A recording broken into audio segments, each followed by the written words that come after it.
ಬೆಳಗಾವಿ ಜಿಲ್ಲೆಗೂ ಕೂಡ ಕಾಲಿಟ್ಟಿದೆ ಈ ಒಂದು ಮಹಾಮಾರಿ ಕೊರೋನಾ. ಗರ್ಭಿಣಿಯರಲ್ಲಿ ಕೊರೋನಾ ವೈರಸ್ ಪತ್ತೆಯಾಗ್ತಾ ಇದೆ. 25 ವರ್ಷದ ಗರ್ಭಿಣಿಗೆ ಕೋವಿಡ್ ಪಾಸಿಟಿವ್ ಬಂದಿದೆ. ನ್ಯೂಮೋನಿಯಾದಿಂದ ಗರ್ಭಿಣಿ ಬಳಲ್ತಾ ಇದ್ರು ಅನ್ನೋದು ಗೊತ್ತಾಗ್ತಾ ಇದೆ. ಸೊ ಹಾಗಾಗಿ ಬೆಳಗಾವಿ ಖಾಸಗಿ ಆಸ್ಪತ್ರೆಯಲ್ಲಿ ಮಹಿಳೆಗೆ ಚಿಕಿತ್ಸೆಯನ್ನ ಕೂಡ ನೀಡಲಾಗ್ತಾ ಇದೆ. DHO ಡಾಕ್ಟರ್ ಈಶ್ವರ ಗಡಾದಿ ಮಾಹಿತಿಯನ್ನ ಕೂಡ ಹಂಚಿಕೊಂಡಿದ್ದಾರೆ.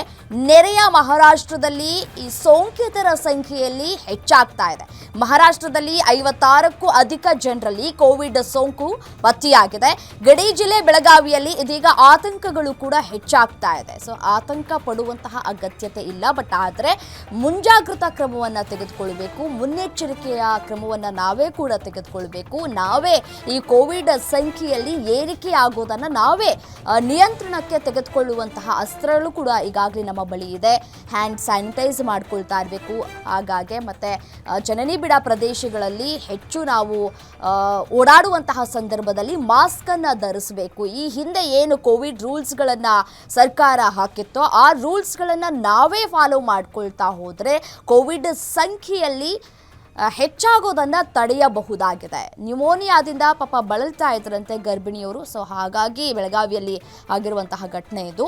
ಬೆಳಗಾವಿಯಲ್ಲಿ ಇದೀಗ ಗರ್ಭಿಣಿಯವರಿಗೆ ಸೋಂಕು ಇರೋದು ಪತ್ತೆಯಾಗಿದೆ. ಸೊ ಹಾಗಾಗಿ ಅವರಿಗೆ ಚಿಕಿತ್ಸೆಯನ್ನು ಕೂಡ ನೀಡಲಾಗ್ತಾ ಇರುವಂಥದ್ದು. ಗಡಿಭಾಗ ಆಗಿರುವಂತಹ ಹಿನ್ನೆಲೆಯಲ್ಲಿ ಈಗಾಗಲೇ ಸೋಂಕಿತರ ಸಂಖ್ಯೆಯಲ್ಲಿ ಏರಿಕೆ ಆಗಿಬಿಟ್ಟಿದೆ. ಸೊ ಹಾಗಾಗಿ ಮುನ್ನೆಚ್ಚರಿಕಾ ಕ್ರಮವನ್ನು ಕೂಡ ತೆಗೆದುಕೊಳ್ಳಲಾಗ್ತಾ ಇದೆ. ಮಹಾರಾಷ್ಟ್ರದಲ್ಲಿ ಈಗಾಗಲೇ 56 ಕೇಸ್ ದಾಖಲಾಗಿದೆ ಕೋವಿಡ್ ಸೋಂಕಿತರಲ್ಲಿ. ಈಗ ಬೆಳಗಾವಿಯಲ್ಲಿ 1 ಕೇಸ್ ಪತ್ತೆಯಾಗಿದೆ. ಇದು ಜಾಸ್ತಿ ಆಗದಂತೆ ಮತ್ತು ಗಡಿ ಭಾಗದಲ್ಲೂ ಕೂಡ ನಿಯಂತ್ರಣವನ್ನು ಮಾಡುವಂತಹ ಕೆಲಸವನ್ನು ಸರ್ಕಾರ ಮಾಡಬೇಕಾಗಿದೆ. ಹ್ಯಾಂಡ್ ಸ್ಯಾನಿಟೈಸ್ ಮಾಡಿಕೊಳ್ಬೇಕು ಆಗಾಗ್ಗೆ.